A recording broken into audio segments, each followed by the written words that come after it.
হাই friends, NCL certificate কেনেদৰে বনাব আপোনালোকে সেই বিষয়ে আজি এই ভিডিঅ'টিত ক'ম। ভিডিঅ'টো আৰম্ভ কৰাৰ আগত আপোনালোকে চেনেলটো ছাবস্ক্ৰাইব কৰি ল'ব।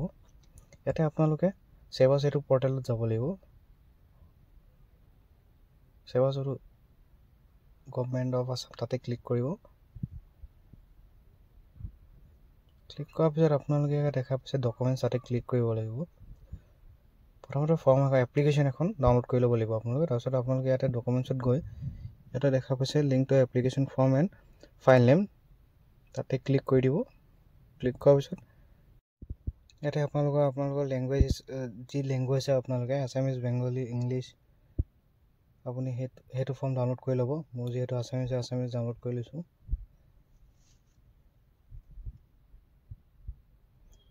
ইয়াতে এনচিএল বনাবলৈ হ'লে আপোনালোকে ইয়াতে ফৰ্মখন ডাউনলোড কৰি ইয়াতে আপোনালোকৰ আবেদনকাৰী নাম দিব, ঠিকনা দিব।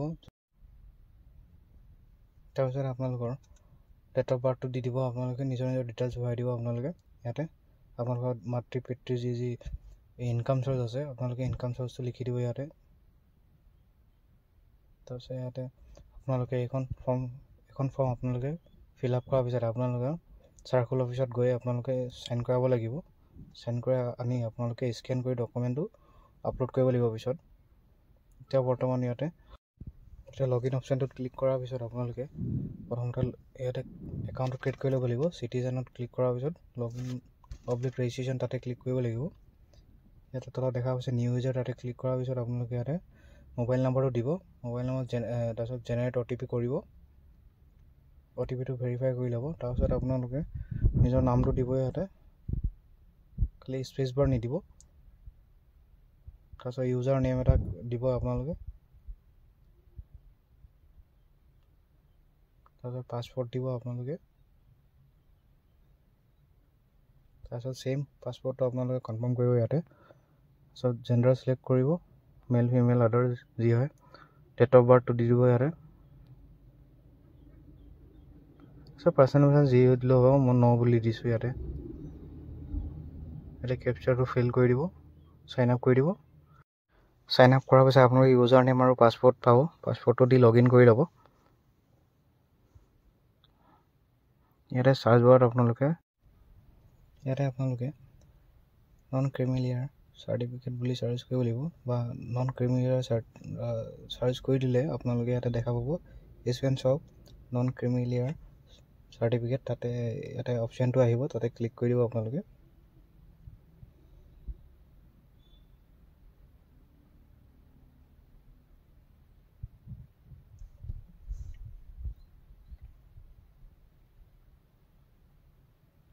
ইয়াতে এপ্লাই বুটামত ক্লিক কৰি দিব।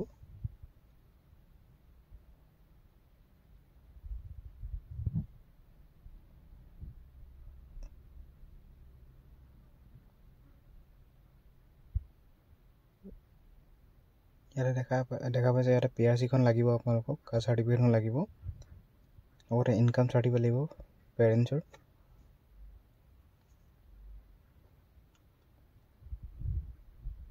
ইয়াতে আপোনালোকে কাষ্ট চাৰ্টিফিকেটখনৰ নাম্বাৰটো দিব লাগিব। ইয়াতে আপোনালোকৰ যদি ডিজিটেল কাষ্ট চাৰ্টিফিকেট নাই, তেনেহ'লে আপোনালোকে এনচিএল চাৰ্টিফিকেট বনাবলৈ নোৱাৰিব।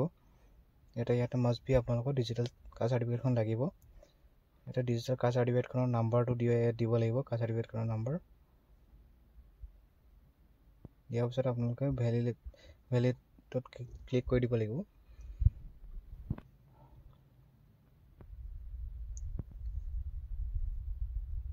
ইয়াতে আপোনালোকৰ নিজৰ ডিটেইলছসমূহ ফিল আপ কৰি ল'ব। Name, application name, father name, Aadhaar number, আপোনালোকে ডিটেইলছসমূহ ফিল আপ কৰি লোৱাৰ পিছত আপোনালোকে তলত আপোনালোকে আপোনালোকৰ দেউতাৰ আৰু মাৰ ইনকাম দিব লাগিব। ইয়াতে ফাদাৰ চিলেক্ট কৰি ল'ব লাগিব। চিলেক্ট কৰাৰ পিছত আপোনালোকৰ দেউতা যি ছাৰ্ভিচ কৰে বা বিজনেছ কৰে আপোনালোকে ইয়াতে দিব লাগিব। কোনটো পজিশ্যনত আছে সকলোখিনি দিব লাগিব। বছৰৰ মুঠ দৰমহা কিমান, গোটেইখিনি ইয়াত ডিটেইলছ ভৰাব লাগিব। তাৰপিছত আপোনালোকৰ মাৰো ইনকাম দিব লাগিব ইয়াতে। যদি হাউচ ৱাইফ হয় তেন্তে হাউচ ৱাইফ বুলি দিব ইয়াতে।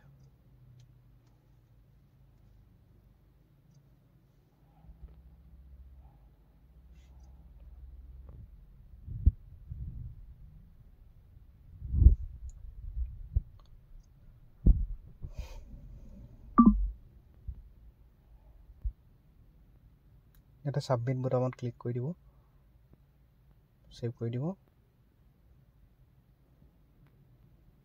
সেভ কৰাৰ পিছত আপোনালোকে ইয়াতে আপোনালোকৰ ডকুমেন্টছ আপলোড কৰিবলৈ আহিব ইয়াতে আপোনালোকৰ PRC খন দি দিব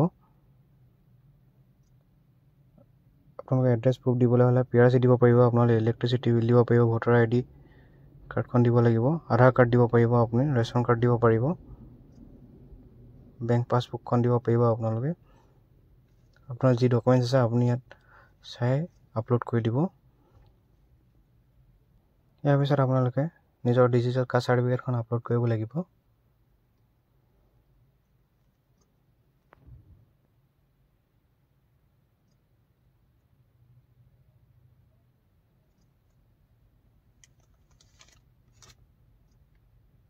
তাৰ পিছত আপোনালোকে ইনকাম সাৰ্টিফিকেটখন দি দিব আপোনাৰ দেউতাৰ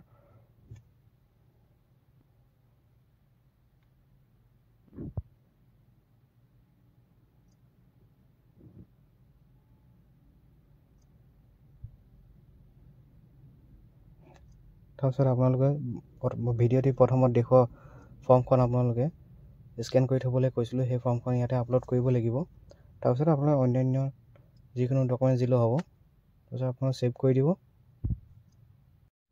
সেভ কৰাৰ পিছত আপোনালোকৰ ডিটেইলছসমূহ গোটেই ফৰ্মখন আপোনালোকে যদি কিবা ভুল হয় আপোনালোকে চাই ল'ব এবাৰ চেক কৰি ল'ব চেক কৰাৰ পিছত আপোনালোকে ইয়াতে মেক পেমেণ্ট অপশ্যনটো দেখা পাব তাতে ক্লিক কৰিব আপোনালোকে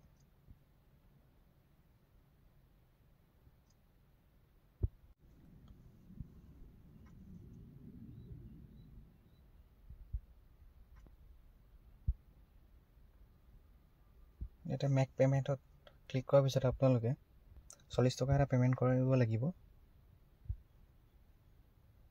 এটা অপশ্যনসমূহ আহি যাব ইয়াৰ কোনোবা এটা অপশ্যনত ক্লিক কৰাৰ পিছত আপোনালোকে ইয়াতে এগ্ৰিড ক্লিক কৰিব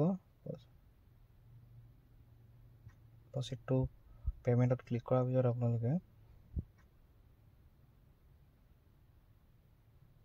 ইয়াতে আপোনালোকৰ টাৰ্মছ এণ্ড কণ্ডিশ্যনত ক্লিক কৰাৰ পিছত আপোনালোকে ইয়াতে ডেবিট কাৰ্ড দি বা ইণ্টাৰনেট বেংকিং বা UPI ID দি আপোনালোকে 40 টকাত পেমেণ্ট কৰিব পাৰিব নাইবা আৰু এটা ইয়াতে সুবিধা কৰি দিছে আপোনালোকক ইয়াতে QR দি কিনে আপোনালোকে পেমেণ্ট কৰিব পাৰিব ইয়াতে UPI ক্লিক কৰাৰ পিছত আপোনালোকে পেড ক্লিক কৰি দিব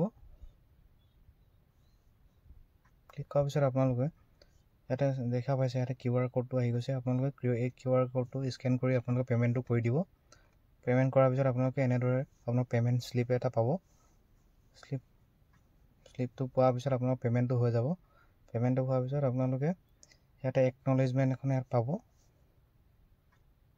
এখন ডাউনলোড কৰাৰ পিছত আপোনালোকে ইয়াতে আপোনালোকৰ এপ্লিকেশ্যন নাম্বাৰ এটা পাব সেইটো দি আপোনালোকে ট্ৰেক ষ্টেটাছ তাতে ট্ৰেক কৰি দিব পাৰিব আপোনালোকৰ এপ্লিকেশ্যনখন ভিডিঅ'টো চোৱাৰ বাবে ধন্যবাদ ভিডিঅ'টো লাইক শ্বেয়াৰ এণ্ড ছাবস্ক্ৰাইব কৰি দিব ধন্যবাদ